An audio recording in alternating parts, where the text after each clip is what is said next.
بالله من الشيطان الرجيم بسم الله الرحمن الرحيم وبه نستعين وهو خير المعين صلى الله على سيدنا محمد وآله الطاهرين اللهم صل على ولایت فقی کے موضوع پہ ہم کتاب کا مطالعہ کر رہے تھے۔ ولایت فقی، ولایت فقاہت اور عدالت، آیت اللہ عظمی جوادی عاملی حفظہ اللہ تعالی کی یہ کتاب ہے۔ اس میں ہم فصل سوم کو مد نظر رکھے ہوئے تھے، جس میں دلیل عقلی محض کو ہم مطالعہ کر رہے تھے۔ ضرورت ولی فقی کے اوپر 3 دلیلیں قائم کی ہیں آیت اللہ جوادی عاملی حفظہ اللہ تعالی نے۔ پہلی دلیل ہے دلیل عقلی محض، دوسری دلیل ہے عقل اور نقل سے ملفق مرکب دلیل، اور تیسری دلیل ہے نقلی محض یعنی خالص نقلی دلیل۔ اس لیے جب آپ خالی کہیں گے عقلی دلیل تو اتنا کہنا کافی نہیں ہے، بلکہ کہ خالص عقلی دلیل، خالص نقلی دلیل اور عقل اور نقل سے مرکب دلیل۔ پھر ہم اس میں دلیل، اصل دلیل کو ہم پڑھ چکے ہیں، اور اس کے پھر ہم چند نکات پڑھ رہے تھے، کیونکہ اصل دلیل کے جو مقدمات ہمارے پاس بنتے ہیں وہ در حقیقت بعض ایسے کلی قواعد ہیں کہ جن کا ادراک عقل کرتی ہے۔ مثلا عقل یہ ادراک کرتی ہے کہ انسان اس دنیا میں بے ہدف خلق نہیں ہوا، عقل یہ درک کرتی ہے کہ انسان معاشرے کے بغیر زندگی بسر نہیں کر سکتا، محتاج ہے معاشرے کا۔ پھر عقل اس بات کا بھی ادراک کرتی ہے کہ معاشرے میں بدون قوانین زندگی نہیں بسر ہو سکتی، پھر قوانین اجرا کے بغیر کوئی فائدہ نہیں رکھتے۔ عقل ان سب چیزوں کا ادراک کرتی ہے۔ پھر عقل آ کے بتاتی ہے کہ اجرا کے لیے آپ کو حکومت اور نظام چاہیے، اگر حکومت اور نظام نہیں ہوگا تو پھر اجرائے قانون نہیں ہوگا، اجرائے قانون نہیں ہوگا تو معاشرہ رہنے کے قابل نہیں ہوگا، حرج مرج اور فساد لازم آئے گا، معاشرہ ختم ہو جائے گا۔ لہذا جب اس بات کا عقل نے اعتراف کیا تو یہی عقلی محض ہے۔ یہ جو آپ کے سامنے 4-5 نکات ذکر کیے گئے، آیا یہ فقط اور فقط نبی صلی اللہ علیہ وسلم اور زمانے امامت میں 260 ہجری تک تھے ضروری، یا اس کے بعد بھی ان کی ضرورت ہے؟ بس اس کی بھی ضرورت ہر دور میں ہے۔ یہاں سے ہمارے پاس آپ صغرا اور کبرا کو بیان کر سکتے ہیں، صحیح ہے کہ اس کی ضرورت ہر دور میں ہے، اور یہ چیزیں ضروری ہیں، بس آج کے دور میں بھی ان چیزوں کی ضرورت موجود ہے۔ یہ ہمارے پاس چند نکات تھے۔ پہلا نکتہ آپ نے اس حوالے سے پڑھا، چونکہ نکات کو انہوں نے دلیل عقلی کے نکات، یہ مقدمات نہیں ہیں دلیل عقلی کے، مقدمات آپ نے پھر خود بنانے ہیں، جیسے صغرا کبرا کر کے آپ ادلہ بناتے ہیں، فقہ، اصول، منطق، کیونکہ ہمارے ہاں صغرا کبرا اور نتیجہ جو ہوتا ہے وہ اضطراری صورت ہوتی ہے، یعنی اس کو علم منطق میں اہل منطق نے، مناطقہ نے تشبیہ دی ہے کہ جس طرح بچے کی ولادت اضطرار اور نتیجہ ہے، اسی طریقے سے یہ بھی ہے کہ 2 مقدموں کا آپس میں ارتباط ہے، اور اس کے نتیجے میں لا محالہ 4 ناچار کیا حاصل ہو جائے گا، آپ کو اس میں نتیجہ حاصل ہو جائے گا۔ لہذا نتیجے کو اس دلیل کا حصہ شمار نہیں کیا جاتا۔ یہاں پہ سوال یہ پیدا ہوگا کہ جو ہمارے پاس مقدمات ہیں، ان مقدمات کو کیسے تشکیل دیا جائے۔ دلیل عقلی کے دونوں مقدمات عقلی ہوں گے۔ دلیل عقلی کے جس طرح میتھمیٹکس میں، حساب میں، انہوں نے ریاضی دانوں نے اور اس کے میتھمیٹکس کے ماہرین نے ضوابط چند ایجاد کیے ہیں، بالکل اسی طریقے سے دلیل کے قیام کے لیے ایک سٹرکچر علم منطق میں ایجاد کیا گیا ہے، اور اس سٹرکچر کے اندر ہر علم اپنا مواد رکھ کے نتیجہ لیتا ہے۔ جیسے ریاضی سے بھی ہم اسی طرح نتیجہ لیتے ہیں کہ بڑی رقم اوپر لکھتے ہیں، چھوٹی رقم نیچے لکھتے ہیں، اور ایک نتیجہ لے لیتے ہیں، درست ہے؟ بالکل اسی طرح علم منطق میں بھی ایک سٹرکچر انہوں نے بنایا، ایک فریم بنایا، اس فریم کے اندر انہوں نے پھر مواد کی شرائط بھی بتائیں۔ اب ہر علم منطق جس طرح علم ریاضی سے ہر علم استفادہ کرتا ہے، مثلا آپ یہاں پہ یہ نہیں کہیں گے کہ میں علم میراث کے باب میں میتھمیٹکس کو استعمال نہیں کروں گا، یہ تو آئی یونانی فلاسفہ سے ہے، اس لیے میں اسے نہیں مانتا، میں زکوٰۃ کے پیمانوں میں یونانی فلاسفہ کی باتوں کی پر عملی کروں گا، ساری ریاضی تو ان کی طرف سے آئی ہے، میں شریعت سے لے کے آؤں گا۔ پھر کہیں گے شریعت میں تو کہیں نہیں آیا 2 + 2 = 4، تو میں کیوں 2 + 2 4 کہوں؟ تو یہاں پہ ہم اسے کہیں گے کہ اس کے ذہن کا علاج کرانا چاہیے. یہ بشری تقاضوں کے تحت عقلی قواعد اور عقلی تگدو کی بنیاد پر یہ ضابطے ہمارے سامنے آئے ہیں. منطق بھی اسی طریقے سے ہے. جو افراد منطق کا اس طریقے سے بالکل نفی کر دیتے ہیں اور اسے یونانی فلاسفہ پہ ڈال کے اسے شریعت کے مخالف ثابت کرنا چاہتے ہیں، تو یہ جن علماء اور مراجع کی تقلید کرتے ہیں وہ سارے تو اسی سٹرکچر کے اوپر چل رہے ہیں. صحیح ہے. علم فقہ کی بھی دلیل اسی طرح قائم ہوتی ہے، علم کلام، علم فلسفہ، حتیٰ کہ بقیہ جتنے بھی ہمارے علوم ہیں اس میں دلیل کے قیام کے لیے دلیل کی شرائط کہاں سے لی جاتی ہیں؟ علم منطق سے. علم منطق آ کے آپ کو یہ بتاتا ہے کہ جب آپ نے کسی بھی علم میں عقلی دلیل یا نقلی دلیل، جو بھی دلیل استدلال قائم کرنا ہے، تو آپ ایک کو صغرا قرار دیں گے، ایک کو کبرا قرار دیں گے، اور اس میں حد وسط کو مد نظر رکھیں گے. یعنی دونوں مقدمات کے اندر ایک ایسا عنصر ہے جو ایک دوسرے سے تعلق قائم کر رہا ہے، اور اس کی صورت میں ہمیں نتیجہ میسر آئے گا. درست ہے. اب جب یہ ہمارے پاس بات آ گئی کہ ایک فریم منطق دیتی ہے اور شرائط دیتی ہے کہ آپ نے کون سا مواد ڈالنا ہے. پھر علم فقہ اپنا مواد ڈال کے نتیجہ لیتا ہے، اصول فقہ اپنا مٹیریل اور مواد ڈال کے نتیجہ لیتا ہے، اور عقلی مواد سے عقلی نتیجہ. بس جیسا مواد ہوگا ویسی دلیل کا نام پڑ جائے گا. فقہی استدلال ہے، اصولی استدلال ہے، عقلی استدلال ہے، یہ اس طرح سے نام پھر ہمارے پاس پڑ گئے.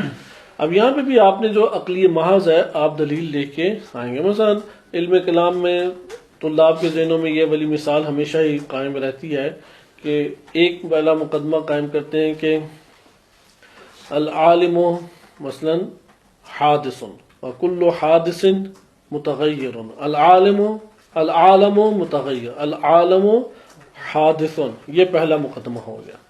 وکل حادث متغیر. ادھر دیکھا کہ پہلے مقدمے میں بھی حادث تھا اور دوسرے مقدمے بھی کلمہ حادث ہے.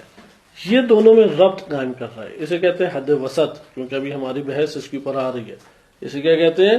حد وسط. اگر یہ وسط کا کلمہ نہ ہوتا یا وسط کا معنی تکرار نہ ہو رہا ہوتا دونوں مقدموں میں، تو پھر ہم نتیجہ کبھی نہیں لے سکتے تھے.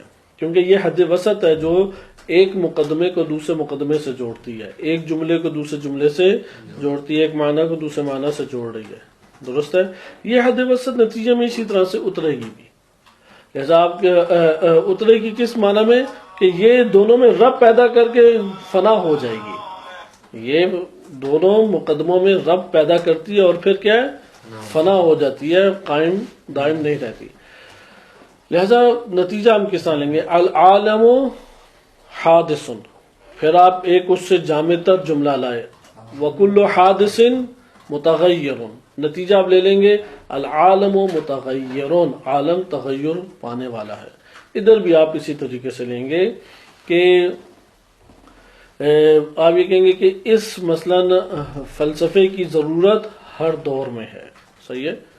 پھر آپ ممکن ہے کہ یہ ایک مقدمہ بنا سکیں کہ جو ضرورت ہر دور میں ہے وہ آج بھی ہمارے لیے ضروری ہے، بس یہ فلسفہ آج بھی ضروری ہے. میں ایک فرضی آپ کو مثال پیش کر رہا ہوں. مثلا یہ جو ہم نے بتایا کہ نظام کی اور اجرائے قانون کی ضرورت، صحیح ہے، ہر دور میں ہے. درست ہے. یا ہر دور میں نظام اور قانون کی اجرائے قانون کی ضرورت ہے. نظام اور اجرائے قانون، صحیح ہے، وہ ضروری ہے. اب آپ ادھر بنا لیں گے کہ آج کے دور میں بھی یہ ضروری ہے، آج کے دور میں بھی یہ ضروری ہے. درست. یا ہر دور میں یہ ضروری ہے. حد وسط آپ نے گرا دی. آپ ان مقدمات سے اس طریقے سے براہین بنا سکتے ہیں عقلی، یعنی بدیہی یہ ہمارے پاس سارے بنیں گے. شکل اول اس کی بنتی ہے، البتہ آپ ایک دفعہ کاپی پینسل لیں اور اسے پھر بنائیں. وَإِلَّا انسان کے لیے تھوڑا سا توجہ رکھے تو یہ سارے امور آشکار ہو جاتے ہیں. دوسری ہمارے پاس اس میں انہوں نے نقطہ ذکر کیا تھا کہ دلیل عقلی محض کے مقابلے میں دلیل نقلی آتی ہے اور دلیل نقلی محض بھی آتی ہے، اور وہ دلیل بھی جو عقل اور نقل سے مرکب ہے. تیسرا نقطہ انہوں نے ذکر کیا کہ برہان عقلی محض جو ہے وہ علم اور عمل کے اوپر استوار ہے، یعنی نبوت ہو، امامت ہو یا ولایت فقیہ ہو، ان میں ہمارے پاس علم اور عمل کے گرد یہ برہان عقلی محض دار مدار اس کا علم اور عمل ہوگا۔ یہ ابھی نقطہ وضاحت کے ساتھ آگے بھی آ رہا ہے، فی الحال آپ اتنا ذہن میں رکھیں کہ عقلی دلیل عقلی محاذ کی تبیین کس اساس کے اوپر ہے؟ ہاں، علم کے اوپر ہے اور عمل کے اوپر استوار ہے، کیونکہ آپ نے کہا نا کہ نظام ہونا ضروری ہے، اجرائے قانون ہونا ضروری ہے۔ نظام اور اجرائے قانون کا علم ہوگا تو آپ کر سکتے ہیں نا، پھر اس کو عملاً انجام دیں گے تو تب ہوگا۔ لہذا جہاں پہ انہوں نے عصمت ہو یا عدالت ہو، اس کا تعلق جو ہے علم کی دنیا میں بھی ہے اور عمل کی دنیا میں بھی ہمارے پاس ہے۔ چوتھا نقطہ انہوں نے اس میں ذکر کیا کہ عقل کا دینی منبع، عقل ایک دینی منبع ہے، بس عقل کے مقابلے میں دین نہیں ہے، بلکہ عقل کے مقابلے میں کیا ہے؟ ہاں، نقلی دلیل نقلی ہے، دین ہر دو کو شامل ہے۔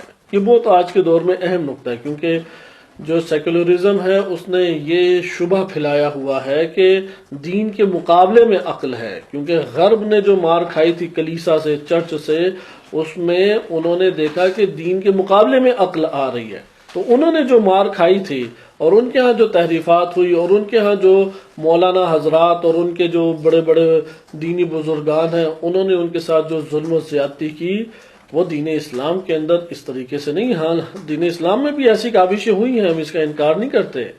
دین اسلام میں بھی ایسے مولانا حضرات یا ملا حضرات یا ایسے مفتی اور مجتہد حضرات آئے ہیں کہ جنہوں نے بالکل وہی کام کیا کہ جو چرچ اور کلیسا والے کرتے تھے، کہ انہوں نے ظلم و ستم برپا کر کے یا غلط نظریات برپا کر کے لوگوں کو اپنے ماتحت لانے کی کوشش کی یا لوگوں سے فوائد، بیجا فوائد اٹھانے کی کوشش کی۔ لیکن دین اسلام کے اندر حقیقی تبیین اور دین اسلام کے اندر جو حفاظت ائمہ اہل بیت علیہم السلام نے کی، اس کی وجہ سے اصل دین محفوظ رہا، اور اصل دین کبھی بھی عقل سے نہیں ٹکراتا۔ اصل دین کبھی بھی اصل مسیحت بھی کبھی بھی عقل سے نہیں ٹکراتی تھی۔ وہاں پہ کلیسا اور کلیسا میں بیٹھا ہوا جو دینی طبقہ ہے وہ منحرف ہوا، اس نے ظلم و زیادتی اور فسق و فجور انجام دیا، جس کی وجہ سے پورے کلیسا اور کلیسا کا بیان کرتا دین کس کے مقابلے میں آ گیا؟ عقل کے مقابلے میں آ گیا۔ لیکن دین اسلام میں ایسا نہیں ہے۔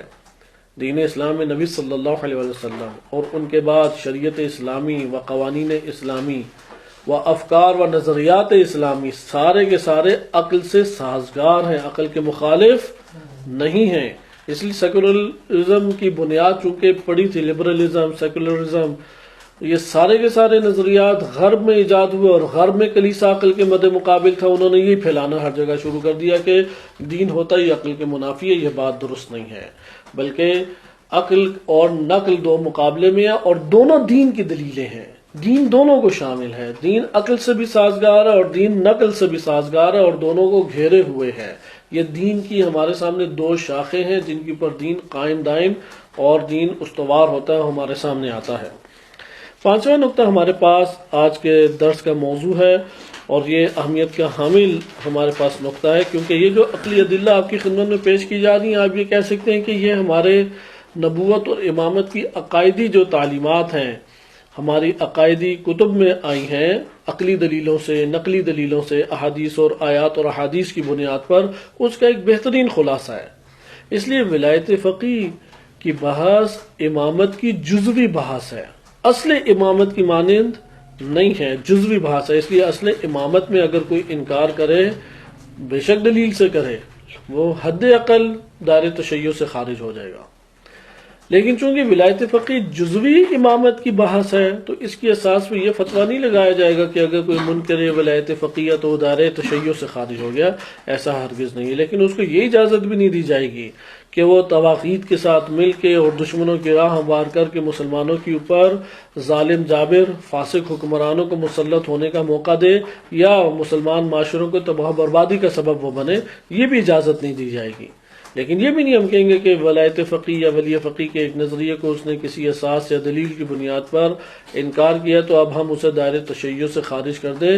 کیوں؟ کیونکہ اصل امامت کو وہ قبول کر رہا ہے، اصل امامت کی ایک شاخ، اصل امامت سے ایک جو نظام نیابت سامنے آ رہا ہے اس میں اس کے لیے شبہ ایجاد ہوا ہے، اس میں اس نے اپنے طور پہ کوئی ایک دلیل کو قائم کیا ہے۔ ہاں بعض ایسے حساس افراد ہیں کہ جو ولایت فقی کے موضوع میں بہت حساسیت رکھتے ہیں اور اس کو پھر اس نگاہ سے دیکھنے لگ جاتے ہیں کہ آج کے دور میں بالآخر امام کا نائب موجود ہے اور امام کے نائب کو نہ ماننا گویا کہ امام کو نہ ماننا، اور روایات سے استفادہ کر کے وہ ایک استفادہ کرتے ہیں کہ جو نہیں مانتا مثلا وہ دائرہ تشیع سے خارج۔ تو یہ ایک افراد گری ہم اسے نام دے سکتے ہیں، جیسا کہ بزرگان نے ذکر کیا، اور ان نکات میں بھی آیت اللہ جوادی عاملی حافظہ اللہ تعالی نے یہی موضوع اٹھایا ہے کہ ولایت فقی کا انکار اور امامت کے انکار میں فرق ہے۔ درست ہے، امامت کے انکار سے دائرہ تشیع سے خارج ہوتا ہے، ولی فقی کے انکار سے اگر اس نے ہر درمی کی بنیاد کے اوپر، عناد اور دشمنی کی بنیاد کے اوپر اگر اس کو انجام دیا ہے تو پھر تو قطعاً ٹھیک نہیں ہے، وہ تو ایک اور گناہ ہو گیا، لیکن پھر بھی آپ دائرہ تشیع سے اسے فوراً خارج نہیں کر دیں گے۔ اس کیونکہ آیت اللہ جوادی عاملی حافظہ اللہ تعالیٰ نے اس جگہ پہ 8 نکات ذکر کیے ہیں، اور 8 کے 8 نکات بہت اہمیت کے حامل ہیں۔ جیسا کہ ابھی آپ نے پہلے 4 نکات دیکھیں، یہ نکات اگر کسی کے ذہن میں محفوظ رہ جائیں، دین عقلی محض اس کے لیے کبھی مشکل نہیں رہے گی۔ بالخصوص اس میں جو پہلا نقطہ ہے، پہلے نقطے کی وضاحت بھی انہوں نے بہت تفصیل سے کی ہے، اور دوسرا اور تیسرا نقطہ ایک تو تکرار آگے ہو جاتا ہے، پھر چوتھا نقطہ مہم ہے۔ بس پہلا نقطہ اور چوتھا نقطہ ابھی تک جو ہم پڑھ چکے ہیں اس میں دلیل عقلی محاذ کو سمجھنے کے لیے سب سے زیادہ اہمیت کا حامل ہے۔ آ جائیں اب ہم 5ویں نقطے کے اوپر۔ 5واں نقطہ جس اساس کے اوپر ہے وہ ہے قاعدہ لطف۔ قاعدہ لطف ایک معروف قاعدہ ہے، آپ سارے اس قاعدے سے واقف بھی ہیں، علم عقائد کا ایک قاعدہ ہے، اور اسی اساس کے اوپر آپ جانتے ہیں کہ امامت کا لازمی ہونا اور ضروری ہونا اور نبوت کا لازمی اور ضروری ہونا آپ عقلی طور پر ثابت کرتے ہیں۔ السلام علیکم ورحمۃ اللہ۔ بس ہمارے پاس نبوت اور امامت کی عقلی دلیل کیا ہے؟ آپ عقائد میں تو پڑھ رہے ہیں، ایک عرصے سے سارے ہی ماشاءاللہ نبوت اور امامت کے پیدائشی قائل ہی ہیں، اور یہ یقین ہے ہمیں کہ کوئی کسی قسم کا عقیدے میں خلل نہیں پایا جاتا، لیکن اگر عقلی تبیین آپ سے چاہیں تو کیسے عقلی تبیین کریں گے؟ تو آپ فوراً کیا جواب دیں گے؟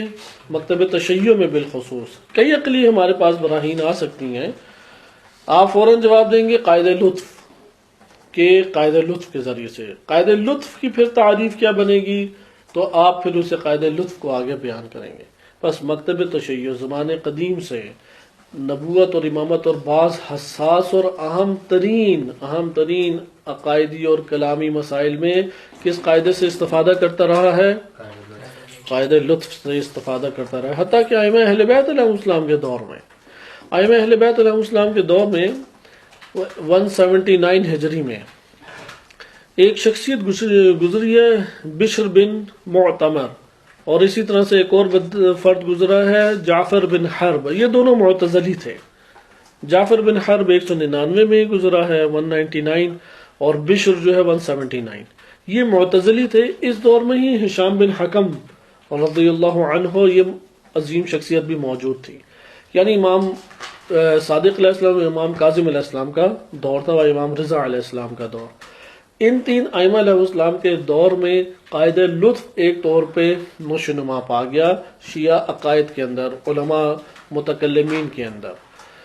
قاعدہ لطف کے عنوان سے کوئی روایت اس طریقے سے نہیں ہے یہ قاعدہ لطف ہے، کوئی حدیث نہیں ہے، لیکن اس قاعدہ لطف کا بھی میں معنی آپ کی خدمت میں ذکر کروں گا۔ وہ معنی جو ہے وہ گویا کہ تعلیم کی صورت ہمیں نظر آ جاتی ہے بعض احادیث کے اندر بھی، لیکن اوورآل آپ ابھی ہم زمانے امامت کے اندر اس قاعدہ لطف کی تاریخ کو احادیث کے زور کے اوپر نہیں بیان کرتے، کیونکہ احادیث میں سندی بحث آتی ہے، سند ضعیف قرار پائیں گی، آپ کہیں گے کہ معنی بھی پھر اس کا کیوں قابل قبول ہو۔ ہم ایک اور طرح سے اس سے استدلال کرتے ہیں کہ یہ 2 شخصیات تھی، انہوں نے قاعدہ لطف کے خلاف رد کیا، شدید رد کیا۔ معتزلی تفکر تھا، بس مکتب تشیع میں اس بات نبوت و امامت عقلی طور پر کس کے اوپر قائم، کس سے جوڑا جاتا ہے؟ قاعدہ لطف کے نتائج ہیں، درست ہے، قاعدہ لطف کے نتائج ہیں۔ قاعدہ لطف کا رد معتزلہ نے شدت سے کیا اپنے عقلی مبانی کے ساتھ۔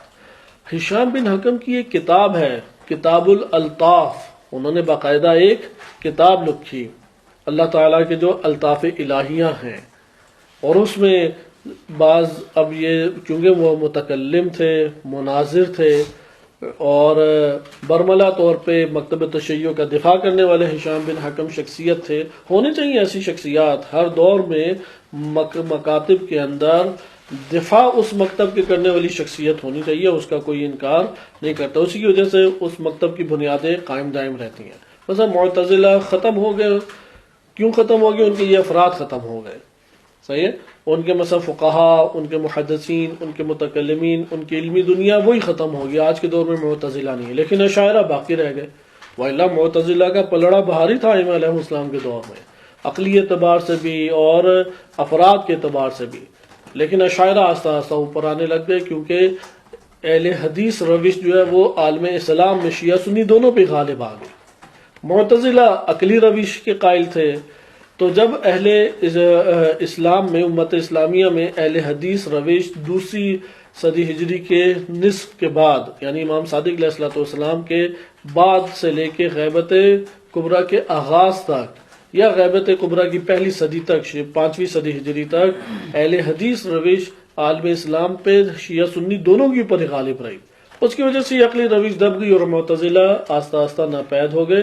ابھی تفکر کے طور پہ اور چیدہ افراد پائے جاتے ہیں کہ جو معتزلی تفکر سے زیادہ متاثر ہیں۔ بالفرض آپ اگر بعض کا نام لینا چاہیں، وہ ہم یہ نہیں کہہ سکتے کاملاً معتزلی تفکر رکھتے ہیں، لیکن ان کے اندر تاثیر پائی جاتی ہے۔ جیسے اہل سنت میں ابوالکلام آزاد ہیں، اہل سنت میں بھی بڑی ان کے اوپر تنقید موجود ہے، اور اس طریقے سے، یا اس طرح ایک نوع آپ غامدی کی طرف آپ اشارہ کر سکتے ہیں، اگرچہ غامدی میں بھی اہل حدیث جو اثرات ہیں وہ زیادہ نمایاں بھی ہیں۔ تو اس طریقے سے افراد اور بعض مؤثر شخصیات میں تو معتزلی تفکر باقی رہ گیا، لیکن کوئی جماعت باقاعدہ، کوئی گروہ باقاعدہ اس وقت دنیا میں موجود نہیں ہے، لیکن افراد کی تاثیر بھی موجود ہے، اور قائل افراد بھی موجود ہیں جو عقل کو ہر چیز کے اوپر ترجیح دیتے ہیں۔ یہاں پہ آپ نے یہ ملاحظہ کیا کہ قاعدہ لطف تھا زمانے قدیم میں، یعنی ائمہ اہل بیت علیہ السلام کے زمانے سے متکلمین ہمارے اس سے استفادہ کریں۔ قاعدہ لطف کی اساس کیا ہے؟ یہ قاعدہ کس بنیاد پر سامنے آیا؟ یہ حسن و قبح عقلی کے نظریے کے اوپر سامنے آیا کہ منطق میں آپ یہ بحث پڑھ رہے تھے مشہورات کے ذیل میں، اور وہاں پہ آپ کے خدمت میں ذکر کیا گیا کہ یہ جو مشہورات کے ضمن میں منطق میں بحث ہے، یہ علم کلام اور علم عقائد میں بہت زیادہ تاثیر گزار ہے، اور اسی کی اساس کے اوپر آپ نبوت ہے، امامت ہے، اور فقہی احکام میں بہت سارے مباحث ہیں وہ آپ سمجھتے ہیں، اور حسن و قبح عقلی کی اساس کے اوپر ہمارے پاس یہ قاعدہ لطف سامنے آتا ہے۔ قاعدہ لطف کی مقبولیت ہمارے ہاں علماء میں اب تک رہی ہے۔ آج کے دور میں آ کے بعض اعتراضات سامنے آ رہے ہیں کہ جو قاعدہ لطف کے عنوان سے بعض جملات کے اوپر ہیں، یا اس کی مثلا بعض تبیین کے اوپر ہیں، کیونکہ اس کی کئی قسم کی تشریح کی گئی۔ قاعدہ لطف کی تشریح مثلا یہ ہے، قاعدہ لطف کی یہ تشریح ہے، یہ تشریح ہے، یا اس کی یہ اقسام ہیں، تو اس کے اوپر ابھی بحث علماء میں، مفسرین میں چل رہی ہے کہ اچھا یہ والی تشریح جو ہے یہ قبول نہیں ہے، یہ تشریح قبول ہے، یہ قسم جو ہے یہاں پہ کارگر نہیں ہے، یہ والی قسم ہمارے لیے مفید ہے، اس طرح کی مباحث ہیں۔ لیکن اوورآل قاعدہ لطف کو تمام شیعہ علماء نے قبول کیا ہے، تقریباً تمام شیعہ علماء نے قاعدہ لطف کو قبول کیا ہے، اور قاعدہ لطف سے بڑے بڑے عقائدی اور کلامی مسائل کا استنباط کیا، نتیجہ اس سے لیا ہے۔ مثلا کون کون سے؟ وجوب التکلیف، بندگان خدا کو اللہ نے مکلف خلق کیا، اللہ کی طرف سے تکلیف عائد ہوتی ہے۔ یہ وجوب التکلیف کی اساس کیا ہے؟ قاعدہ لطف ہے۔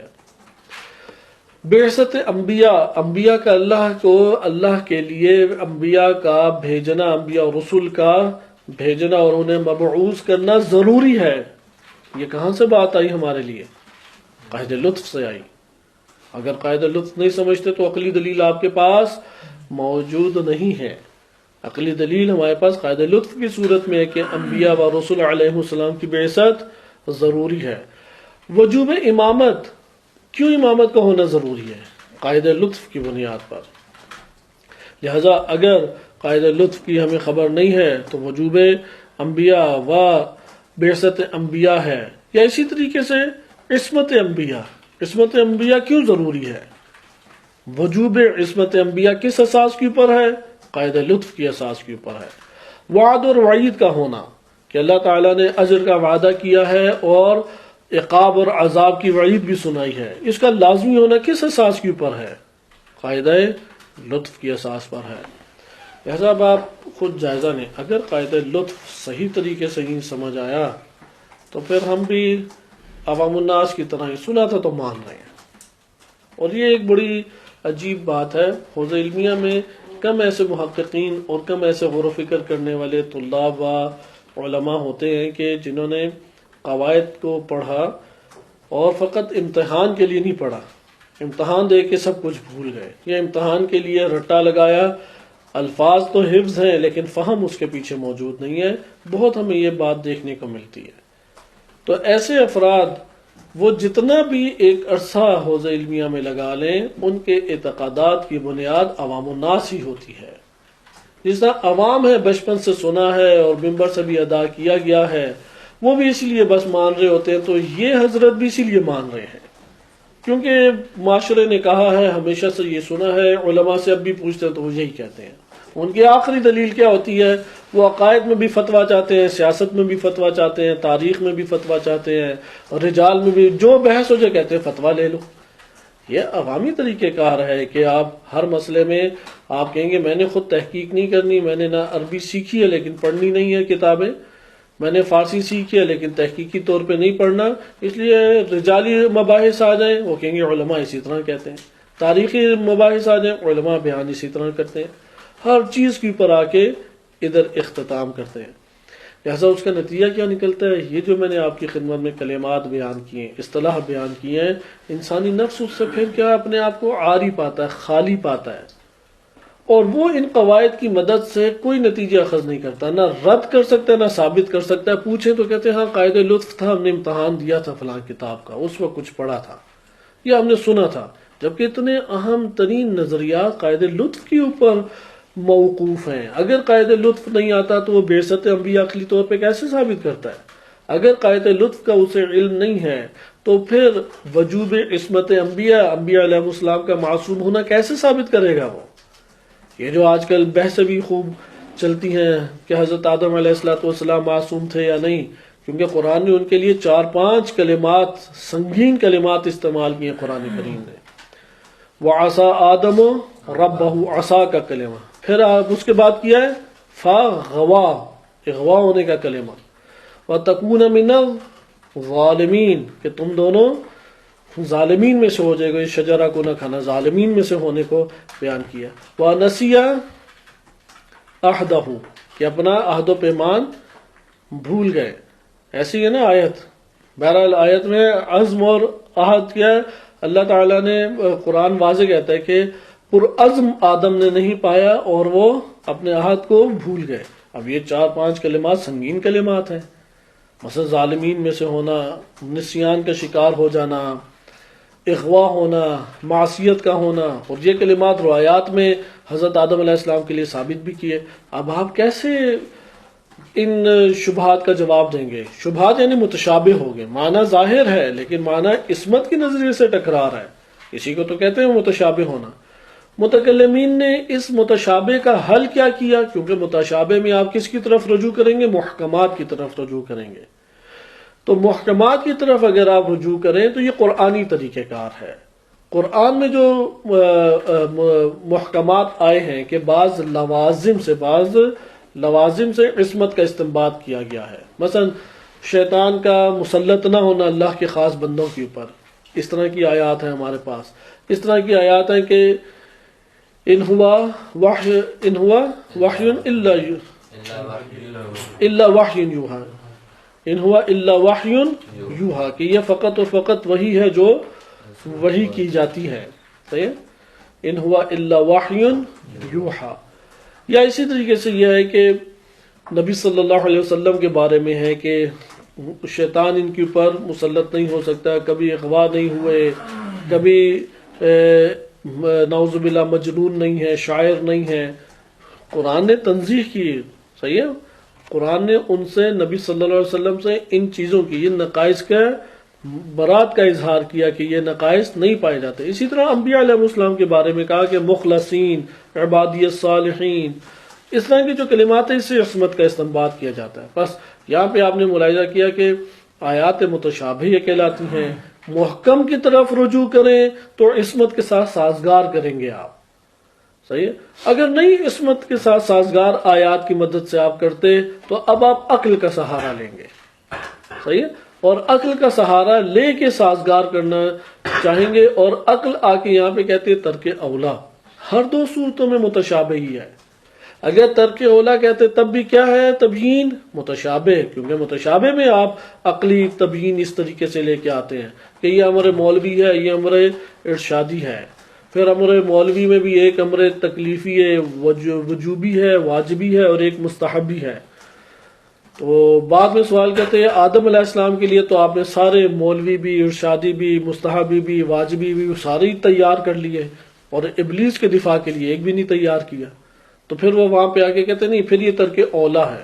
اگر یہ سارے دروازے اعتراضات کے ذریعے سے بند ہو جائیں پھر بھی کیا کریں گے؟ متشابہ پہ توقف کریں گے، کہیں گے یہ قرآن کی آیت ہے، کہیں گے یہ لفظ ہے، مانیں گے کہ یہ معنی ہے، لیکن ہم متشابہ سے استدلال نہیں کر سکتے. قرآن نے واضح کیا کہ ٹیڑھے دل ہیں کہ جو متشابہ آیات سے استفادہ کرتے ہیں، محکمات سے ہم استفادہ کریں گے. لیکن اگر آپ عقلی تبیین جو آپ کی خدمت میں ذکر کی گئی، جیسے ہمارے متکلمین جیسے سید مرتضیٰ علم الہدیٰ تنزیہ الانبیاء، آغاز میں انہوں نے بحث ابراہیم آدم علیہ السلام کی پر کی اور کہا عصیان دو طرح کا ہوتا ہے معصیت، ایک امور واجبی میں ہے، واجب امور میں افعال میں ہے، اور ایک مستحب افعال میں ہے. تو واجب افعال میں تھوڑی کی آدم علیہ السلام نے، مستحب امور تھا، ثواب تھا اس میں بس. لیکن پھر کہیں گے یہ ثواب ہے تو پھر سزا کیوں؟ کہا کہ ترک اولا تھا. یہ آپ نے دیکھا کیسے سازگار کیا انہوں نے. پہلے کہا کہ ایک حکم ارشادی ہوتا ہے اور ایک حکم مولوی. اگر آپ حکم ارشادی مان لیں تو مولوی کی ضرورت ہی نہیں ہے، جیسے علامہ طباطبائی رحمۃ اللہ علیہ اور ہمارے مفسرین متاخرین بالخصوص وہ کہتے ہیں کہ ارشاد یعنی رہنمائی کرنا، مولوی یعنی مولا اور آقا اللہ تعالیٰ کا اپنے آپ کو قرار دیتے ہوئے حکم جاری کرنا، آرڈر جاری کرنا. اب وہ تو پھر عبد کے اوپر لازم ہوتا ہے ماننا. مولوی میں صرف نصیحت ہے، مشورہ ہے، اشارہ ہے، ہدایت ہے، رہنمائی ہے.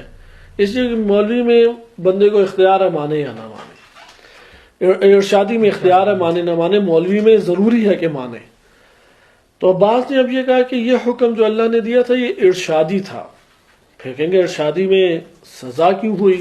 تو انہوں نے کہا سزا اس وجہ سے ہے کہ یہ ان کی شخصیت سے سازگار نہیں تھا، ترک اولا ہو گیا. بعض جگہ نہیں، حکم مولوی ہی ہے، آپ کیوں ارشادی کیا ملا کے آپ کے پاس کہ ایک کو آپ مولوی کہہ دیں، ایک کو ارشادی کہہ دیں؟ کوئی تو ملاک ہونا چاہیے نا آپ کے پاس. سیاق سے اندازہ ہو جاتا ہے بات سے. جیسے تعاونوا علی البر والتقوی، علم صرف کے ماشاءاللہ ماہرین ہے. تعاون کون سا صیغہ ہے ہمارے پاس؟ ہے کس باب سے؟ باب تفاعل سے ہے. ہاں، فعل مضارع ہے، فعل ماضی، فعل امر ہے. یہ تعاونوا علی البر والتقوی صحیح ہے، فعل امر ہے. لیکن اس میں باہمی مشارکت کا تذکرہ ہے. باہمی مشارکت یعنی باہمی طور پہ تقوی کی امور میں، تعاون علی البر، بر اور تقوی کی امور میں کیا کرو؟ ایک دوسرے کی معاونت کرو. اب یہاں پہ آپ اسے حکم وجوبی لے لیں گے یا حکم ارشادی ہے؟ حکم ارشادی ہے. وَإِلَّا تو کوئی بھی چندہ مانگنے آئے تو واجب ہو جائے گا چندہ دو، صحیح ہے. کوئی کہے گا یہ چیز اٹھاؤ میں نے مجلس برپا کرنی ہے یا نماز کی تیاری کرنی ہے تو پھر تو واجب ہو جاتا. تو ارشاد ہے کہ تم ادھر تقوی اور بر کے کاموں میں ایک دوسرے سے معاونت کرو. مولوی نہیں ہے، مولوی ہوتا تو اقیم الصلاۃ کی طرح ہمارے لیے لازم ہو جاتا. تو سیاق بتاتا ہے. ادھر ہمارے پاس کوئی ایسا سیاق بھی نہیں ہے کہ ہم اس طرح سے کہیں کہ یہ حتماً ارشادی. ممکن ہے بعض قرائن سے استفادہ کرتے ہوئے اسے ارشادی قرار دیں، جیسے علامہ طباطبائی رحمۃ اللہ علیہ، آیت اللہ جوادی عاملی حفظہ اللہ تعالی، ان بزرگان نے ارشادی قرار دیا ہے. اگر مولوی بھی قرار دیں تو پھر سید مرزا علم الہدیٰ کی تشریح آ جاتی ہے اور شیخ طوسی رحمۃ اللہ علیہ نے تبیان میں بھی اسی تشریح کو اختیار کیا ہے، طبرسی نے مجموع البیان میں بھی اسی تشریح کو، مفسرین نے یہاں سے سارے باتیں لی ہیں۔ وہ کیا ہے کہ یہ ہے مولوی، اور اللہ تعالیٰ نے آقا اور مولا ہوتے ہوئے عبد کو حکم دیا اور عبد پہ لازم تھا کہ اسے مانے، لیکن یہاں پہ دو قسم کے مولوی ہیں، حکم ہے، احکام تکلیفیہ۔ ایک ہے واجب کی بھی نافرمانی کیا کہلاتی ہے؟ معصیت، اور ایک ہے مستحب کی بھی نافرمانی عربی زبان میں معصیت کہلاتی ہے۔ پھر وہ چند اشعار لے کے آئے، اس میں نا بعض اشعار لے کے آتے ہیں، ان اشعار میں مستحبی ایک امر ہے، یا آپ یہ کہہ لیں کہ ایک مباح امر ہے، لیکن اس کے لیے وہ کلمہ معصیت استعمال کیا گیا۔ تو اس سے پھر وہ بیان کرتے ہیں کہ واجب نہیں تھا امر، مستحب تھا، اور مستحب میں ثواب کا حصول تھا، اور جب انہوں نے ترک کیا تو سزا دی۔ ادھر بھی آپ کہیں گے مستحب پر تو سزا نہیں ہوتی، کوئی یا جواب دیں گے ان کی شخصیت سے سازگار یہ نہیں تھا، اس لیے ترک اولا ہے۔ بس دونوں جگہ ارشادی مانے تب بھی ترک اولا ہی اصل جواب بنتا ہے سوالات کے جواب میں، اور اگر تکلیفی مانے یعنی واجب یا مستحب مانے تب بھی کیا بنتا ہے؟ ترک اولا بنتا ہے۔ اس لیے متکلمین و مفسرین کس کو ذکر کرتے ہیں؟ ترک اولا کو۔ علوم قرآنی ہمارے دور میں بعد میں زیادہ تحقیق کے ساتھ سامنے آئے، حتیٰ اہل سنت میں بھی متاخر دور میں علوم قرآنیہ کے اوپر ترقی ہوئی، اور آج کے دور میں تو بہت ترقی ہو چکی ہے الحمدللہ، اور مسلسل اس کے اوپر کتابیں لکھی جا رہی ہیں۔ تو انہوں نے آ کے اس مسئلے کو حل کیا کہ ایک کلامی انداز ہے، وہ قاعدہ لطف کے ذریعے سے ہی ایک عصمت کو بیان کرتے ہیں۔ یہ بات تو ثابت ہو گئی، لیکن آپ کہیں گے عقلی طور پہ کیسے قاعدہ لطف ثابت ہوتا ہے؟ یہ کیا نام ہے، عصمت انبیاء ثابت ہوتی ہے۔ عصمت انبیاء کلامی طور پہ اسی قاعدے کے ذریعے سے، قاعدہ لطف کی بنیاد کے اوپر ثابت ہوگی۔ قاعدہ لطف کی جو تشریح کی ہے سید مرتضی علم الہدیٰ نے، یہ اہمیت آپ کی خدمت میں ذکر کرنا مقصود تھی قاعدہ لطف کی، کہ اس کا صحیح اہتمام کریں۔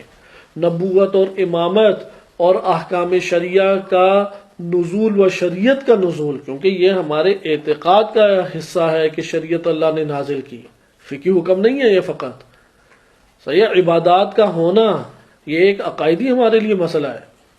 اس لیے اگر کوئی شریعت کا انکار کر دے دار اسلام سے خارج ہو جائے گا، کیونکہ عقیدے کے ساتھ السلام علیکم ورحمۃ اللہ اس کا ایک تعلق بنتا ہے۔ قاعدہ لطف کی جو تشریح سید مرتضی علم الہدیٰ رحمۃ اللہ علیہ نے کی ہے، وہ ذکر کرتے ہیں کہ ان اللطف ما دعا الی فعل الطاعہ، لطف کیا ہوتا ہے؟ کہ جو اللہ کی اطاعت کی انجام دہی کی طرف لے کے آتا ہے۔ قاعدہ لطف کیا ہے؟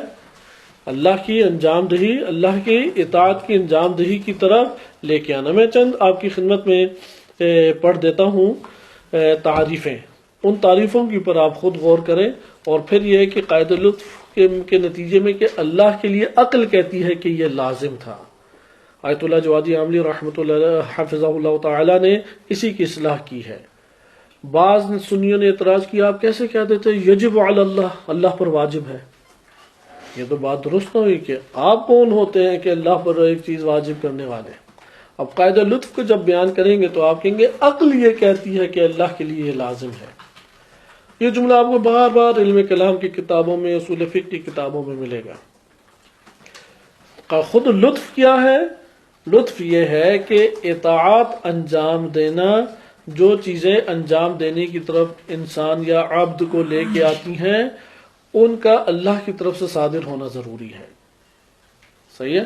یا ایک اور جو ہم معروف ہمارے متکلم ہیں ابو اسحاق نوبختی، انہوں نے قاعدہ لطف کی تعریف اس طرح کی ہے، وہ لطف و امر، لطف کیا ہوتا ہے؟ ایک ایسا امر ہے یفعلہ اللہ، اللہ اس کو انجام دیتا ہے۔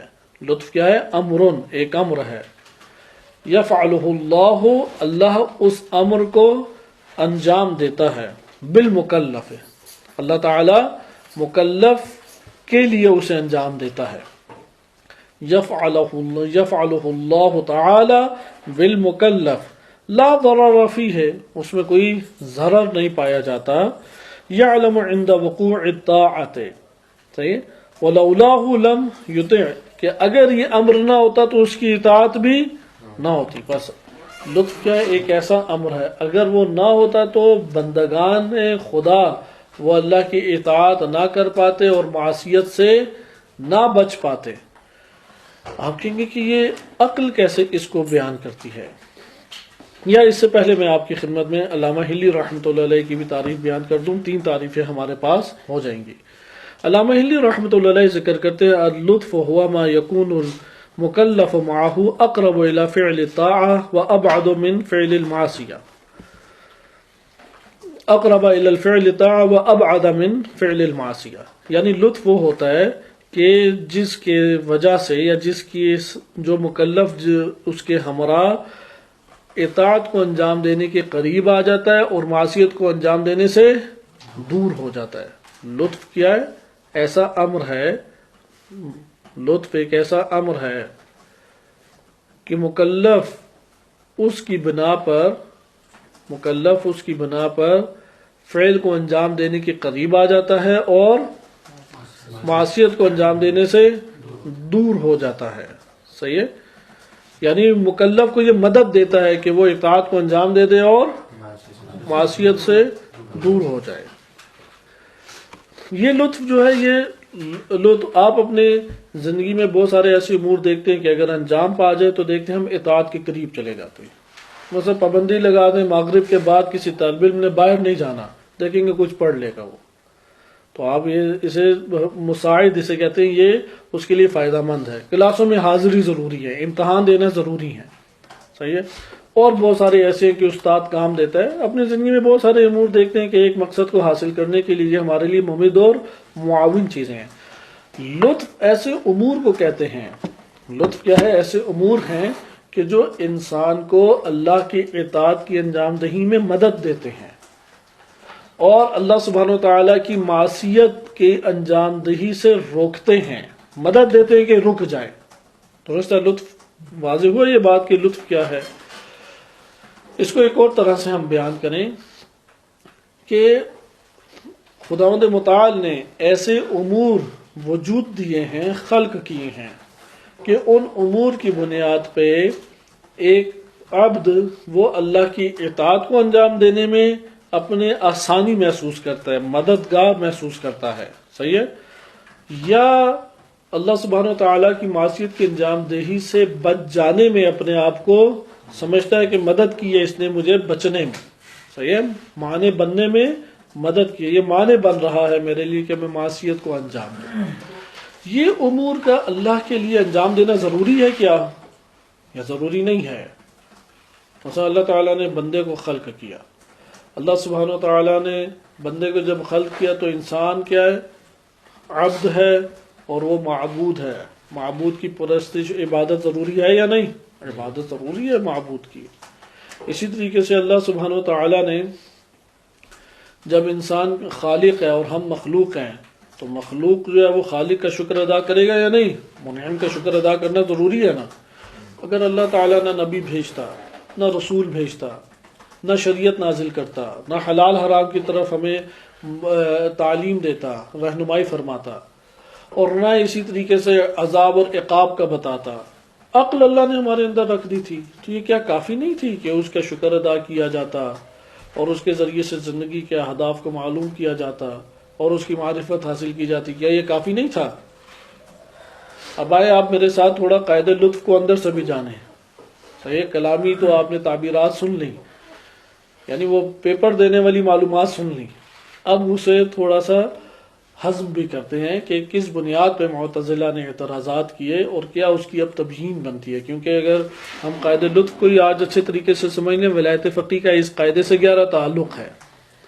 صحیح ہے؟ وہ جو لطف اللہ سبحانہ و تعالیٰ نے دیگر امتوں کے اوپر کیا، وہ جو لطف اللہ سبحانہ و تعالیٰ نے 260 ہجری تک امت کے اوپر قائم دائم رکھا، کیا وہ لطف امام زمان علیہ الصلوۃ والسلام کی غیبت میں ختم ہو جائے گا یا اس کی ضرورت باقی رہے گی؟ اور اگر ضرورت ہم پوری ہو رہی ہے تو کیا اب ادھر امام کی ضرورت ہی نہیں ہے؟ مثلا اگر ولی فقی عادلانہ حکومت قائم کر لے اور قانون کا اجرا کر لے، امام زمان علیہ السلام کی ضرورت ہے یا ضرورت نہیں ہے؟ جیسے ایک تھے جاننے والے یا کسی نے سوال کیا کہ امام زمان علیہ الصلوۃ والسلام کو، یعنی انہوں نے سوال یہ کیا کہ یہ بات درست ہے، اسے کسی نے کہی تھی یہ بات کہ وہ بات کیا کہی تھی، اس کو کسی دوست نے یا کسی اس کے عزیز نے کہی ہوگی، ہم سے تصدیق چاہ رہا تھا یہ بات درست ہے یا نہیں، کہ امام زمان علیہ الصلوۃ والسلام کو ساری مشکلات تو پیش آئیں گی، یہ جو تھرڈ ورلڈ کنٹری ہے، صحیح ہے، تھرڈ ورلڈ کنٹری اصطلاح جانتے ہوں گے، یعنی یہ جیسے پاکستان اور یہ افغانستان، عراق اور اس طرح کے جو Burma, Sri Lanka, Nepal, Bhutan, Malaysia, Indonesia جیسے ممالک ہیں، ان میں ساری مشکل پیش آئی۔ اب عرب امارات میں آئے، یورپ میں آئے، تو امام کو کیا مشکل ہوتا، تو سارے کام ہوئے بھی ہیں، انہوں نے صرف خاتون کو کہنا ہے حجاب کر لو، تو حجاب کر لے گی، ختم مسئلہ۔ تو یہ کہتے ہیں یہ بات درست ہے، یعنی اس کی نظر میں امام زمان علیہ السلام کی آج کی جدید ٹیکنالوجی کے دور میں صرف اتنی ضرورت ہے کہ حجاب کر لے، اگر وہ بھی کوئی کرا دے تو امام کی ضرورت ہی نہیں ہے، اس کا تو نتیجہ ہی نکلے امام کی ضرورت ہی نہیں۔ یہ کچھ شبہ ادھر بھی بعض لوگوں کے ذہنوں میں پیدا ہوتا ہے۔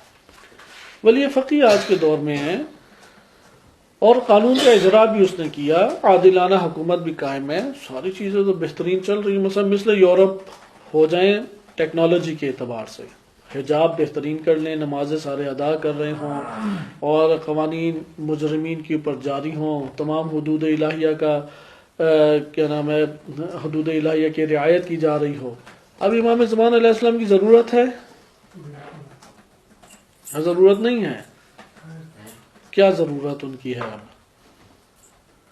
ایک سوال ابھرے گا نا، اس سوال کا جواب در حقیقت اس میں لطف کے ضمن میں انہوں نے دیا ہے کہ امام علیہ الصلوۃ والسلام، یہ معذرت چھٹے نقطے میں انہوں نے اس سوال کا جواب دیا ہے، پانچویں میں تو حکمت بیان کی ہے، چھٹے میں اس شبہ کا جواب موجود ہے، نقطہ ششم جو ہے، کہ جو آج وقت کے دامن میں گنجائش ظاہراً نہیں ہے، کہ لگ رہا ہے کہ ہم وہ نہیں چھٹا نقطہ پڑھ سکیں گے، لیکن پانچویں نقطے کا یہ پہلا مرحلہ ضروری ہے قاعدہ لطف کو، اس لیے قاعدہ لطف کو میں ایک اور خاص انداز میں سوال جواب کی صورت میں آپ کے سے ذرا دریافت کروں گا تاکہ یہ آپ کے لیے آسان ہو جائے، لیکن اس نقطے کی طرف، شبہ کی طرف بھی توجہ رکھیں کہ آیا امام علیہ السلام کی پھر ضرورت ہے یا ضرورت نہیں ہے، یہ جو ہم فلسفہ اتنا پڑھ رہے ہیں۔ پانچویں نقطے پہ آ جائیں، انشاءاللہ سوچتے رہیں، اگلے درس میں ہم اسے ملاحظہ کریں گے اور چھٹا نقطہ جب پڑھیں گے۔ فقیر سے تو اشتباہ کا امکان ہے نا، ایک معصوم کی ضرورت ہے، تو یہ بھی تو ہو سکتا ہے نا امام معصوم نے حکم ثانوی جاری کیا ہوا ہے، جیسا کہ امام علی علیہ الصلوۃ والسلام نے پہلے منع کیا تراویح نہ پڑھو، دیکھا کہ وہاں پہ تو احتجاج برپا ہو گیا اور ڈر ہے کہ کوئی شام والے حالات عراق اور کوفہ میں نہ پیدا ہو جائیں، تو فرمایا جاؤ سلو، جاؤ جس طرح پڑھنا چاہتے پڑھو۔ تو یہ اس میں ہے۔ ہاں بقیہ وہ ہے کہ اب قانون تو نافذ ہو گیا نا، کیونکہ ہم تو یہ پڑھ چکے ہیں، ولی فقیہ نے کوئی اپنے طور پہ قانون تھوڑی بنانا ہے، ولی فقیہ نے کیا کرنا ہے؟ قانون کا اجرا کرنا ہے، تو اجرا کی حد تک ہمارے لیے مسئلہ حل ہے۔ البتہ اس حوالے سے بھی ایک جواب ہے جو انہوں نے بیان کیا، محکم کیا جا سکتا ہے، صحیح ہے، کیونکہ لیکن اس جگہ پہ کئی اور مسائل بھی پیش آ سکتے ہیں، وہ میں جان کے دروازہ نہیں کھول رہا کہ ذہن الجھ ہی جائے، لیکن یہ جواب اس طرف سے بھی ہمارا بن سکتا ہے کہ لیکن ادھر سے آپ چند سوال پیدا ہوں گے، کیا شریعت کامل نہیں ہے؟ یا شریعت کامل ہے؟ کیا دین پورا پہنچا ہے یا دین پورا نہیں پہنچا؟ اگر دین پورا پہنچا ہے، شریعت کامل ہے، شریعت میں تا قیامت کوئی اضافہ نہیں ہوگا اور ہمارے ہاتھوں میں بھی موجود ہے، تو پھر کیوں نہیں اجرا ہو سکتی؟ ادھر اہل سنت اسی باب سے آتے بھی ہیں، اس لیے وہ اپنا امیر المومنین مانتے ہیں، جو بھی حاکم آ گیا وہ کہتے ہیں امیر المومنین ہے وہ ہمارا۔ خوب چھٹے نقطے میں اس نقطے سے بحث کریں گے، آئیں قاعدہ لطف کے اوپر۔ آپ یہاں پہ قاعدہ لطف کے ایجاد کی ضرورت کہاں پیش آئی، اس کا ہم خود ایک احساس کریں۔ اب آپ یہ لمحہ غور و فکر ہے،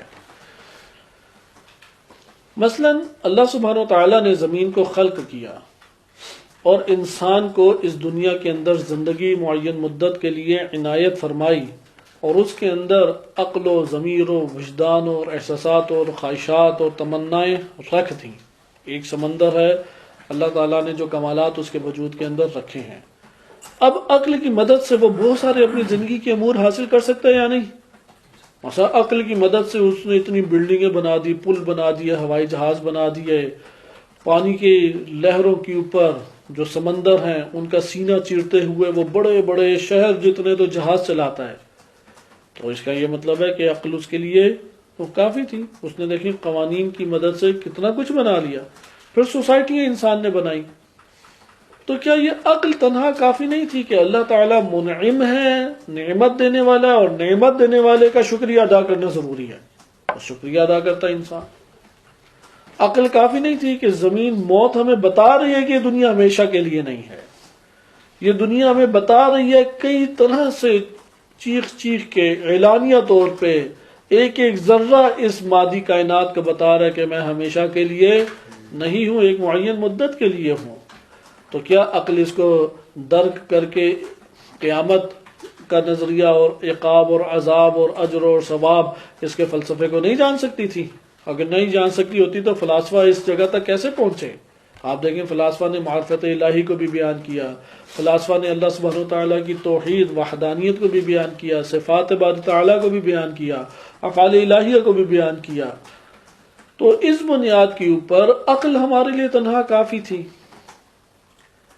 تو آپ اس کے ضمن میں کیا جواب دیں گے؟ اب اللہ تعالیٰ کے لیے کیا لازم ہے کہ رسول اور انبیاء بھیجے؟ کیا اللہ کے لیے ضروری ہے کہ شریعت کو نازل کرے؟ کیا اللہ تعالیٰ کے لیے ضروری ہے کہ انبیاء و ائمہ علیہ السلام معصوم ہوں، ایسے افراد کا اللہ تعالیٰ انتخاب کرے جو عصمت کے مرحلے پہ پہنچے ہوئے ہیں؟ یعنی اللہ نے ایسا نہیں ہے جب انتخاب کیا تو معصوم کر دیا، نہیں، وہ ہستیاں جو اس کمال تک پہنچی ہوئی تھیں اللہ نے ان کا انتخاب کیا.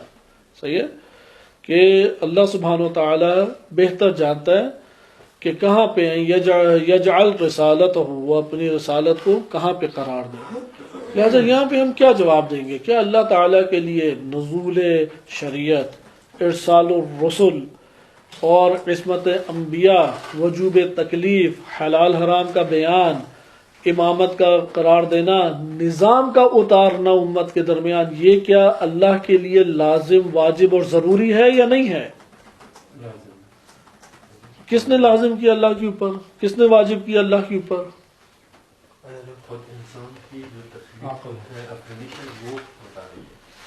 یعنی کون؟ کہ آپ نے ہمیں یہ کنڈیشنز کیسے پتہ لگی؟ کس نے ہمیں توجہ دلائی اس طرف؟ عقل یہ کہتی ہے نا کہ لازم ہے، یا عقل نہیں کہتی؟ وجوب امامت کی ہمارے اوپر کیا دلیل ہے کہ اللہ کے اوپر لازم ہے کہ وہ ایک امام کا تعین کریں اور وہ معصوم بھی ہو؟ تو کس نے جانا اللہ تعالی حکیم ہے؟ خود اللہ نے بیان کیا. اس بنیاد پہ مان رہے ہیں یا عقل کہہ رہی ہے؟ عقل کہہ رہی ہے نا. یہاں پہ عقل کس چیز کو جانتی ہے؟ در حقیقت جو قاعدہ لطف ہے اس کی حقیقی بازگشت اللہ کی 3 صفات کی طرف ہے. حقیقی بازگشت 3 صفات کی طرف ہے. پہلی صفت ہے علم، دوسری صفت ہے قدرت، تیسری صفت ہے حکمت. اللہ کے علم میں تھا کہ اگر یہ امور انجام نہ پائے تو میرے یہ بندگان اطاعت کو انجام نہیں دے سکیں گے اور معصیت سے بچ نہیں سکیں گے. یہ اللہ تعالیٰ کے علم میں تھا. اگر وہ عالم ہے تو آیا پھر وہ ان امور کو وجود دینے کی قدرت رکھتا ہے یا نہیں؟ آپ کہیں گے قدرت رکھتا ہے، بس پھر قدرت رکھتا ہے تو اس نے بھیجے یا نہیں؟ آپ کہیں گے کہ نہیں اس نے بھیجے، تو آپ کہیں گے پھر حکیم نہ ہوا. اگر نہیں بھیجا تو قادر نہ ہوا. صحیح ہے. اور اگر اللہ تعالیٰ کی مرضی اختیار ہے بھیجے نہ بھیجے تو پھر کہیں گے حکیم نہ ہوا، کیونکہ حکیم ذات تو حکمت کے مطابق انجام دیتی ہے. ادھر حکمت کے تقاضے پورے ہیں تو کیوں نہیں اس نے ارسال کیا؟ اس کو کہتے ہیں اصول. کیونکہ قاعدہ لطف 2 ہمارے علوم میں دقیق انداز میں زیر بحث لایا گیا. پہلا علم کلام ہے، دوسرا علم اصول ہے. کیونکہ علم اصول میں یہ بحث آتی ہے کہ جس میں تطابق عقل اور شرع کے درمیان بتاتے ہیں کہ کلما حکم بہ الشرع حکم بہ العقل، کلما حکم بہ العقل حکم بہ الشرع. جس چیز کا شریعت حکم دیتی ہے عقل بھی اس کا حکم دیتی ہے، اور جس کا عقل حکم دیتی ہے شریعت بھی اس پر حکم دیتی ہے. یہ ضابطہ اصول فقہ میں دقیق انداز میں زیر بحث لایا جاتا ہے. اور اس ضمن میں پھر وہ کس طرح بحث کرتے ہیں؟ ایک لطف مقوم قرار دیتے ہیں، ایک لطف مقرب. یہ اصول فقہ کی اصطلاح ہے. ایک لطف مقوم ہے اور ایک لطف مقرب ہے. اسے نوٹ کر لیں، ذہنوں میں قائم دائم آپ کے نہیں رہے گا. اصول فقہ میں بحث کے اندر قاعدہ لطف کی بحث میں کیسے وارد ہوتے ہیں؟ اس کیونکہ آپ کو شاید معلوم ہو کہ ابھی موجودہ فقہا اس ضابطے کو نہیں قبول کرتے، کیونکہ اگر آپ اس ضابطے کو قبول کریں تو سگریٹ کی حرمت کا فتویٰ دیں گے. مثلا سگریٹ کی حرمت کے اوپر آپ کے پاس کوئی آیت روایت موجود ہے تو پھر کیسے آپ حرام قرار دیں گے؟ آپ اسی طریقے سے استفادہ کریں گے کہ بھائی عقل واضح طور پہ کہہ رہی ہے یہ اپنا ضرر کر رہی ہے، اور عقل جیسا حکم لگائے وہ شریعت کا حکم بھی ہوتا ہے اور شریعت کے حکم کی وجہ سے واجب ہے. تو وہاں پہ آ کے پھر بحث فقہا کرتے ہیں کہ یہ کس نے کہا کہ ہر وہ چیز جس کا عقل حکم دے شریعت نے بھی اس کو قبول کیا ہے. پھر ادھر یہ تلازم اور آپس میں تعلق کی بحث وارد ہوتی ہے اور قاعدہ لطف پہ آ جاتے ہیں. بس قاعدہ لطف کے اوپر فقہ میں اور اصول فقہ میں بحث کہاں سے آتی ہے؟ اس تلازم پہ کہ ہر وہ چیز جس کا شرع حکم دے عقل بھی اس کا حکم دیتی ہے، اور جس کا عقل حکم دے شرع بھی اس کا حکم دیتی ہے. اس کے ضمن میں پھر لطف کی کتنی قسمیں کرتے ہیں؟ ایک لطف مقوم ہے. لطف مقوم کی بازگشت انہی تین کی طرف ہے، علم، قدرت اور حکمت الہی. لطف مقوم کی بازگشت کس کی طرف ہے؟ ان تین کی طرف، علم ہے، قدرت ہے اور حکمت الہی ہے. اور ایک لطف مقرب ہے، ایسی چیزوں کا بھیجنا کہ وہ اطاعت کے قریب ہو جائیں اور معصیت سے دور ہو جائیں. لیکن آپ علم کلام میں بھی اسے زہر بحث لایا جاتا ہے. مکتب تشیع میں علم کلام میں پہلے اسے زیر بحث لایا گیا، پھر اصول فقہ میں بحث لایا گیا. ابھی تو جدید ہماری جو مباحث ہیں فقہ اور اصول میں بہت اس کے اوپر پیچیدہ مباحث موجود ہیں. تمام فقہا اور مجتہدین ان کے طویل درس خارج اس موضوع کے اوپر موجود ہے. قاعدہ لطف، اس کی حجیت، کیونکہ اجماع کو بھی ثابت بعض نے قاعدہ لطف سے کیا ہے، اجماع کی دلیل بھی لے کے آتے ہیں. اس لیے آج کی تازہ مباحث میں سے یہ قاعدہ لطف اور اس کی اقسام اور اس کے فقہی نتائج، اس کے اوپر بحث ہو رہی ہے. ایک ہمارے پاس کلامی انداز ہے، ہم کلامی انداز سے چل رہے ہیں کیونکہ ابھی ہم قاعدہ عقلی ہم کلامی انداز میں لے رہے ہیں. کلامی انداز میں آپ نے دیکھا کہ ایک ایسا امر جس کی وجہ سے ایک عبد کس کے قریب ہو جائے؟ اللہ کی اطاعت کے قریب ہو جائے اور معصیت سے دور ہو جائے، تو ہم یہ کہتے ہیں کہ اللہ کو یہ عمل انجام دینا چاہیے تھا اگر وہ انجام دے سکتا ہے. عقل یہ حکم لگاتی ہے، درست ہے. عقل کے اس حکم کے اوپر اعتراض معتزلہ نے کیا، نہ کہ اس کے اوپر کہ بعض ایسی چیزیں کہ وہ ان کا وجود ہے یا نہیں. صحیح ہے. عقل کا یہ جو حکم لگانا ہے اس کے اوپر اشاعرہ نے بھی اعتراض کیا. وہ اعتراض کیا ہے عقل کون ہوتی ہے اللہ پہ حکم لگانے والی؟ عقل تو محکوم ہے اللہ کے، وہ حاکم ذات ہے. کیا محکوم حاکم کے اوپر حکم لگا سکتا ہے؟ عقل کون ہوتی ہے حکم لگانے والی؟ اور بڑا اس کو پھر لمبا چوڑا کر کے یہ بیان اشاعرہ کیا کرتے ہیں. بس آپ نے نوعیت قاعدہ لطف کی پتہ لگ گئی کہ انسان کو ٹھیک ہے اللہ نے عقل دی ہے، ٹھیک ہے اللہ نے ضمیر دی ہے، ٹھیک ہے حافظہ اس کے اندر موجود ہے، درست ہے کہ وہ محنت زحمت مشقت کر کے کائنات کے وسائل کو استعمال کر سکتا ہے. معرفت الہی اس طور پہ جان سکتا ہے کہ اللہ واحد لا شریک لہ ہے. عقل کے ذریعے جان سکتا ہے کہ اللہ سبحانہ و تعالیٰ کی صفات عین ذات ہیں اور یہ صفات فعلی ہیں، یہ صفات ذاتی ہیں. جان سکتا ہے کہ قیامت ضروری ہے، حساب کتاب ضروری ہے. وہ جان سکتا ہے کہ اللہ سبحانہ و تعالیٰ جو ہے وہ عادل ذات ہے، وہ اس سے ظلم صادر نہیں ہے. یہ ساری چیزیں عقلی طور پہ فلاسفہ نے جیسا کہ ذکر کی ہیں. لیکن سوال یہ پیدا ہوگا کہ اب شریعت کا نزول، انبیاء کا بھیجنا، امامت کا متعین کرنا، نظام کی صورت میں امامت کو اتارنا، شریعت کو ایک نظام اور قانون کی شکل دے کے امت کے درمیان رکھنا، یہ سب اللہ کے اوپر لازم تھا. تو عقل کہتی ہے کہ لازم ہے. کیوں؟ اولاً یہ انسان کے لیے ممد اور معاون ہے، مساعد ہے، انسان کو اطاعت کے قریب کرتا ہے، معصیت سے روکتا ہے، اور جو ایسے خصوصیات رکھتی ہوں وہ حکیم کو انجام دینی چاہیے. عقل آ کے یہ بات کرتی ہے. ایک اور انداز سے بھی عقل استفادہ کرتی ہے. یہ تو ایک تبیین عقل کی ہو گئی. عقل اس طرح سے استفادہ کرتی ہے، اللہ نے اس دنیا میں کیوں خلق کیا انسان کو؟ اللہ نے اس لیے انسان کو خلق کیا تاکہ اللہ تعالیٰ کی عبادت کرے، تاکہ وہ کمال حاصل کرے، تاکہ انسان بنے. درست ہے. اب اگر شریعت نہ آتی، اگر انبیاء و رسول علیہ السلام نہ ہوتے، اگر امامت ایک نظام کی صورت میں اور امام نہ ہوتا، اگر قوانین کا اجرا نہ ہوتا تو یہ ساری چیزیں اطاعت حاصل نہ ہوتی. بس جو مقصد تھا اس تک پہنچنے کے لیے جو جو چیزیں مکلف کو ضروری تھی وہ تو آپ نے اتاری نہیں، اور مکلف پہ آپ نے آئے تکلیف کر دی کہ وہ پہنچے بھی، اطاعت بھی انجام دے اور معصیت سے بھی رکے. یہ کیسے ممکن ہے؟ عقل کہتی ہے کہ لازم ہے پھر تکلیف دینے والے کے لیے، لازم ہے کہ جو اطاعت کروانا چاہ رہی ہے ذات، اس ذات کے لیے لازم ہے کہ جو اپنی معصیت سے دور کرنا چاہ رہی ہے بندگان کو اپنے، وہ ان امور کو بھی وجود دے، خلق کرے، اتارے کہ جس کی وجہ سے بندگان جو ہیں وہ اللہ کی اطاعت کریں اور مخالفت سے بچ جائیں.